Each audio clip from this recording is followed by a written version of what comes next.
You should feel honored, Rebecca said, swirling her champagne in the crystal glass our grandmother had left us. Not everyone gets to be maid of honor at the society wedding of the year. My name is Charlotte Warren, and I was watching my childhood best friend celebrate stealing my future with our grandmother's favorite champagne and our grandmother's favorite glass. The same grandmother who had trusted us to share her estate equally, believing until her last breath that her two beloved granddaughters would honor her wishes. Nothing to say, Charlie? Rebecca prompted, using the nickname she knew I hated. No tears about the money. No lecture about family loyalty. I kept my expression neutral as I studied her. The designer dress that probably cost more than most people's monthly salary, the enormous diamond ring her fiancé Thomas had surprised her with, the wedding planning binders spread across what used to be our grandmother's antique desk. Congratulations, I said simply. The wedding sounds perfect. She frowned slightly, thrown off by my calm demeanor. That's it? No drama? No threats to tell Thomas where the money really came from? Would it change anything? No, she laughed, taking another sip of champagne. The money's spent, Charlie. The venues are booked, the deposits are paid, and in 6 weeks, I'm marrying into one of Boston's oldest families. Everything I've always dreamed of. What she meant was everything she'd stolen from both of us. Our grandmother's estate was supposed to be split equally, enough for each of us to start our own lives, pursue our dreams. Instead, Rebecca had spent the past year systematically draining every account she could access, using her power of attorney and her knowledge of banking to move money around until there was nothing left. Well, I said, picking up my purse, I'm sure it will be beautiful. Don't be like that, she called as I turned to leave. We had fun spending it, didn't we? All those shopping trips, the spa days. I let you enjoy some of it before it was gone. I paused at the door, thinking of all the times we'd played in this house as children. All the summers spent listening to our grandmother's stories, all the promises we'd made to each other. You're right, Rebecca. I did enjoy it. More than you know. As I walked out of our grandmother's house, Rebecca's house now, thanks to some creative manipulation of the will, I could hear her already on the phone, probably calling her wedding planner about some extravagant new detail she thought of. What she didn't know was that I discovered her deception 3 months ago, right after she'd started moving the larger sums. She thought she was being clever, using her banking background to hide the transfers. But she'd forgotten one crucial detail. I worked in digital forensics. The drive home was quiet. Through the car windows, I could see Boston's familiar skyline, the same view I'd grown up with. The same view our grandmother had loved right up until the end. My phone buzzed. A text from Maya, my colleague and one of the few people who knew what I'd been planning. Is it done? Phase 1 complete, I replied. She doesn't suspect a thing.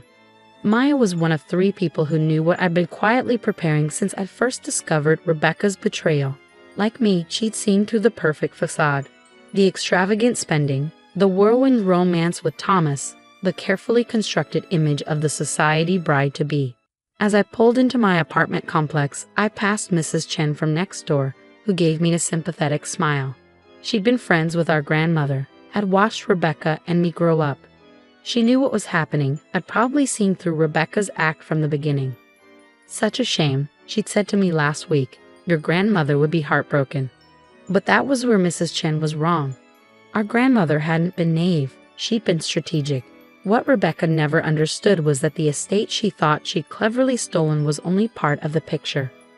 I entered my apartment and went straight to my home office, where Maya was waiting with our other conspirators, James from cybersecurity and Lisa, our grandmother's former secretary. Everything's in place, Maya said as I walked in. We're just waiting for your signal. I nodded, setting my bag down and looking at the wall of monitors they'd set up. Each screen showed different aspects of our plan. Bank records, property deeds, social media feeds, and most importantly, the evidence we gathered of Rebecca's systematic theft. How long until she notices? Lisa asked, her legal pad already covered in notes. She won't, I replied. Not until the wedding day. That's what she cares about most, her perfect society wedding. I thought back to how this all started. Rebecca and I had grown up together, raised by our grandmother after our parents died in a car accident. We were more than cousins. We were sisters, best friends. At least, that's what I believed. But Rebecca had always wanted more. While I was content with our comfortable life, she dreamed of joining Boston's elite. When she met Thomas Bradford at a charity gala last year, she saw her chance. He came from old money, the kind of family she'd always envied. The first warning sign came when she started changing, subtle things at first, like canceling our weekly dinners, becoming obsessed with social media and her public image. Then came the spending, designer clothes, luxury cars, lavish parties to impress Thomas's family. I trusted her when she said she was just enjoying our inheritance, celebrating our grandmother's memory. That was my first mistake. "Show me the timeline," I said to Maya. She pulled up a detailed flowchart on the main screen. Phase 1 is complete. She believes you've accepted everything. Phase 2 starts next week, when the wedding vendors begin receiving their payment confirmations. James nodded. All the fake transactions are in place. As far as any of them know, they've been paid in full. And Thomas? I asked. Still completely in the dark about where the money really came from, Lisa confirmed. He thinks Rebecca's family was just, well off. I smiled slightly. Rebecca had played her part perfectly, crafting an image of old money and refined taste. She'd even started speaking differently, adopting the subtle mannerisms of Boston's upper class. My phone buzzed. A text from Rebecca. "Don't forget, final dress fitting next week. Try not to look too devastated about the money. We wouldn't want to ruin the photos." I showed the message to my team. She really thinks she's won. "Are you sure about the timing?" Maya asked. "We could expose her sooner, stop the wedding before." "No," I cut her off. "She wants her perfect day. Let her have it, right up until the moment it falls apart." I turned back to the monitors, watching as our plan continued to unfold. Rebecca thought she'd inherited a substantial estate and spent it all on her dream wedding. What she actually gotten was access to the smaller trusts, the one our grandmother had set up knowing it might be misused. The real estate, the investment accounts, the family business, all of that had been quietly transferred into a separate trust years ago. A trust that would only activate under specific conditions. "Start the sequence," I told James. "Make sure everything looks perfect right up until the wedding day." He nodded, fingers flying over his keyboard. "The vendors are already set up. They all think they've been paid, but the actual transactions will bounce," I finished. "Every single one of them, right in the middle of her perfect ceremony." The next few hours were spent finalizing details. Lisa reviewed the legal documentation one more time, ensuring everything was airtight. Maya coordinated with our contacts in the banking industry, making sure the transaction failures would be properly documented. And James worked his magic with the digital trails. Around sunset, my phone buzzed again. Another text from Rebecca. "The flowers arrived for tomorrow's bridal shower. You really should see them, Charlie. This is what real money can buy." I showed the message to the others. "She really has no idea what's coming, does she?" Lisa said, shaking her head. "Rebecca always did confuse wealth with worth," I replied. "Tomorrow, she starts learning the difference." The morning of Rebecca's wedding dawned bright and clear, perfect weather for what Boston's social pages were calling the event of the season. I stood in front of the mirror in the bridal suite of the Fairmont Copley Plaza, adjusting my maid of honor dress while Rebecca fussed with her custom Vera Wang gown. "Everything has to be perfect," she said for the 100th time, scrutinizing her reflection. "Thomas's family expects nothing less." I smiled, checking my phone discreetly. A message from Maya flashed across the screen. "All systems ready. Vendor payments failing in sequence." "Don't worry," I told Rebecca, tucking my phone away. "Everything will be exactly as it should be." The bridal suite was a flurry of activity. Hairstylists, makeup artists, photographers, all carefully selected to create Rebecca's fantasy wedding. Each one had received confirmation of payment, not knowing that those confirmations were as hollow as the bride's promises. "I still can't believe it's finally happening," Rebecca gushed, accepting a glass of champagne from one of her bridesmaids. "All those years of dreaming, and now I'm marrying into the Bradford family. Grandmother would have been so proud." I bit back a response, thinking of the real pride our grandmother had taken, not in social status or wealth, but in honesty and integrity. Values Rebecca had conveniently forgotten. My phone buzzed again.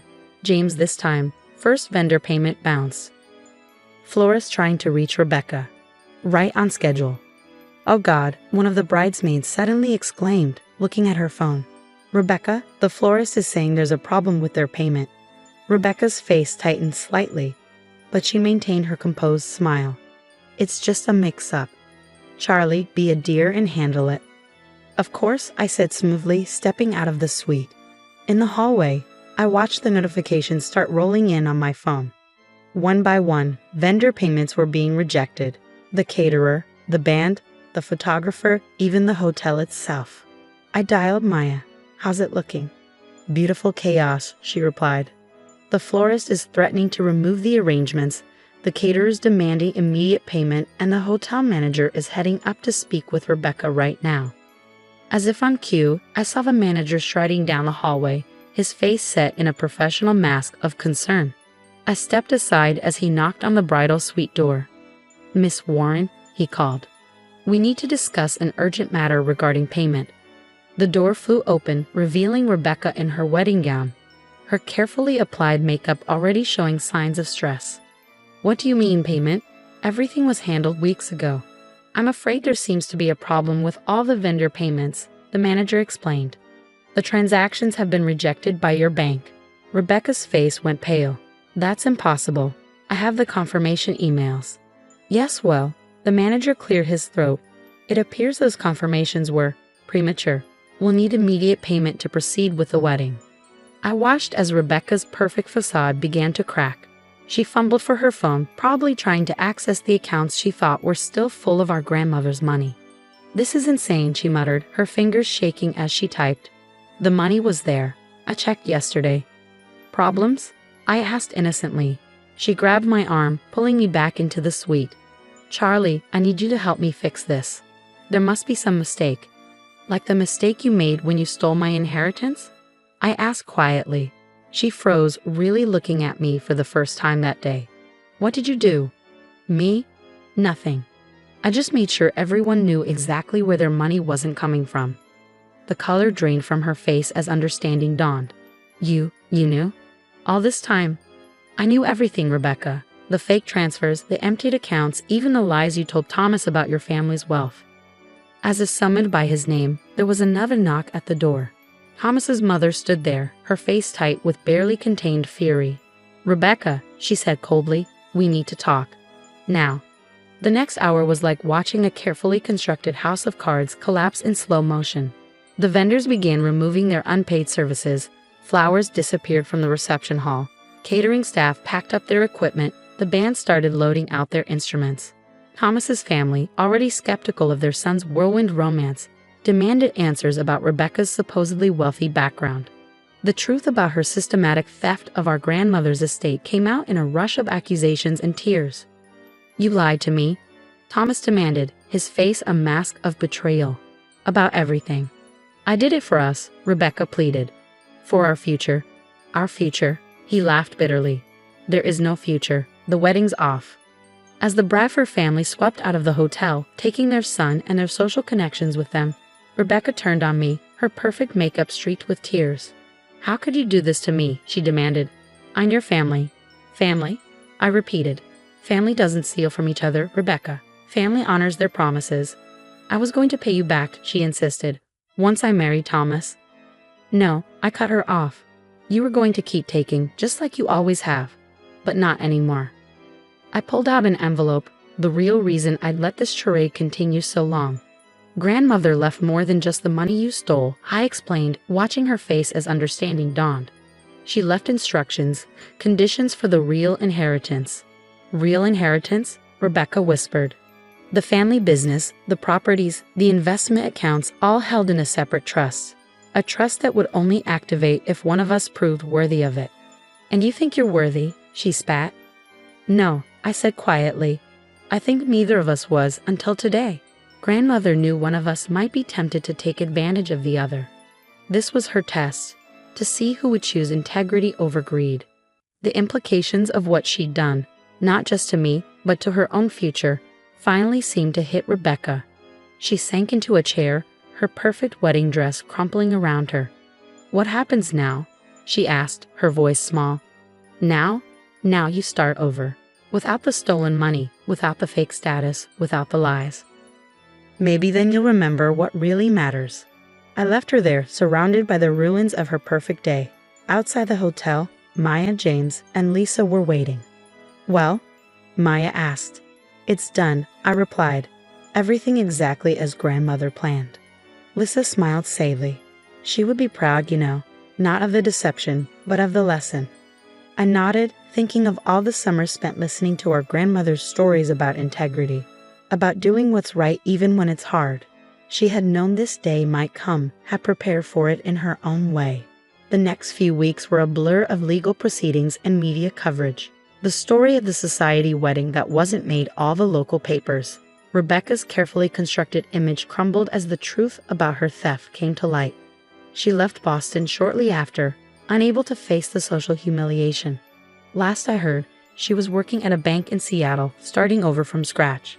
The family business continued under my leadership, guided by the principles our grandmother had taught us. The real inheritance wasn't just the money or the properties, it was the understanding that true wealth comes from integrity, not deception. One afternoon, about a month after everything had settled, I sat in our grandmother's study, my study now, looking through old photo albums. Pictures of Rebecca and me as children, playing in this very room, unaware of the lessons life would teach us. Maya knocked on the door, carrying a familiar bottle of champagne. Found this in the cellar, she said. Thought maybe it was time for a proper celebration. I smiled, recognizing our grandmother's favorite vintage. Why not? But this time, let's celebrate something real. As we shared the champagne, I thought about Rebecca, about the choices that had led us here. Part of me wished things could have been different, that she could have learned these lessons without such public consequences. But as I sat in our grandmother's chair, surrounded by the legacy she truly left us, I knew that sometimes the hardest lessons are the ones we need most. To grandmother, Maya proposed, raising her glass. No, I corrected her, to doing what's right, because in the end, that's the only inheritance that really matters.